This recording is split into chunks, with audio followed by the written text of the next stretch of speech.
क्या अंतर है यूपीएस और एनपीएस पेंशन के अंदर? यूनिफॉर्म पेंशन स्कीम से लाख गुना बेहतर हो सकती थी एनपीएस पेंशन योजना। गड़बड़ी कहां हुई और क्या कुछ हुआ देखने को मिलेगा आज की इस वीडियो में। तो सबसे पहले आप वीडियो को लाइक, शेयर और सब्सक्राइब के बटन को जरूर दबा दिए ताकि इसी प्रकार की पेंशन रिलेटिव वीडियो आप तक पहुंच सके सबसे पहले। नेशनल पेंशन सिस्टम एनपीएस को अटल बिहारी वाजपेयी सरकार लाई थी। 2009 में इसे निजी क्षेत्र के कर्मचारियों के लिए भी खोल दिया गया था। इसका मकसद पुरानी pension OPS old pension scheme की जगह लेना था, जो सरकारी खजाने पर भारी बोझ डाल रही थी। हालांकि सरकारी कर्मचारियों ने इसका शुरू से ही विरोध किया था, जो अब तक जारी है। वही वजह है कि सरकार अब यूनिफाइड पेंशन स्कीम लेकर आई है।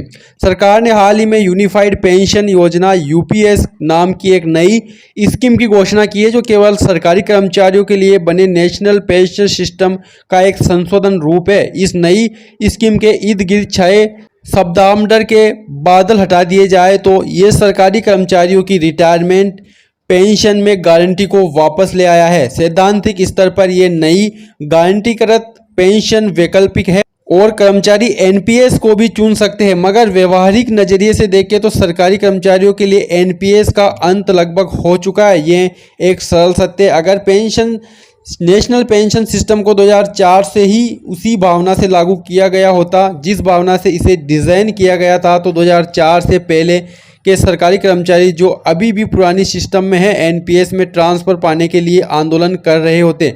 क्यों? उन्हें अब तक समझ आ गया होता कि एनपीएस पुराने पेंशन सिस्टम की तुलना में आसानी से 300 से 400% ज़्यादा पेंशन देता है और देगा। अपनी अवधारणा में एनपीएस शानदार ढंग से काम करता है, मगर सिर्फ और सिर्फ तब जब धन का एक बड़ा हिस्सा इक्विटी में निवेश किया गया हो। दूसरे शब्दों में, अगर भारतीय अर्थव्यवस्था की भारी बढ़ोतरी को शेयर बाजारों के जरिए एनपीएस और फिर पेंशन में डाला जाता है तो पेंशन कहीं कहीं ज़्यादा होती है।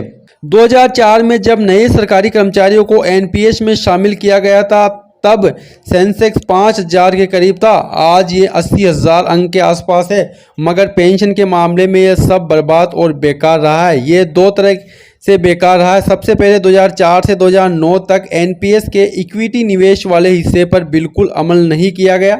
पैसा सामान्य सरकारी प्रतिभूतियों के रेट पर ही पड़ा रहा। फिर उनके बाद अधिकतम इक्विटी एक्सपोजर को डिफ़ॉल्ट के तौर पर हास्यास्पद रूप से 15% पर रखा गया। इक्विटी को लेकर इस बेबुनियाद मगर संस्थागत भय ने एनपीएस के किसी भी फायदे के मौके को ख़त्म कर दिया।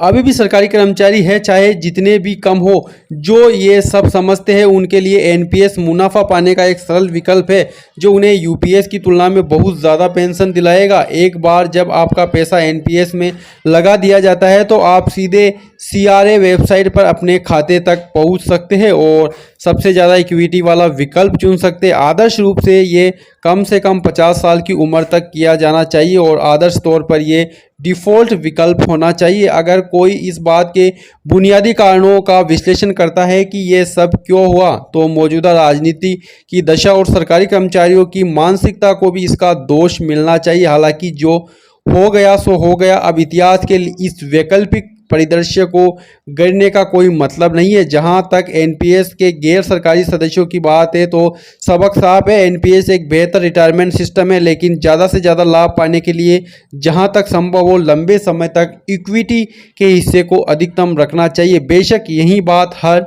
लंबे समय के निवेश पर लागू होती है, न कि सिर्फ एनपीएस पर।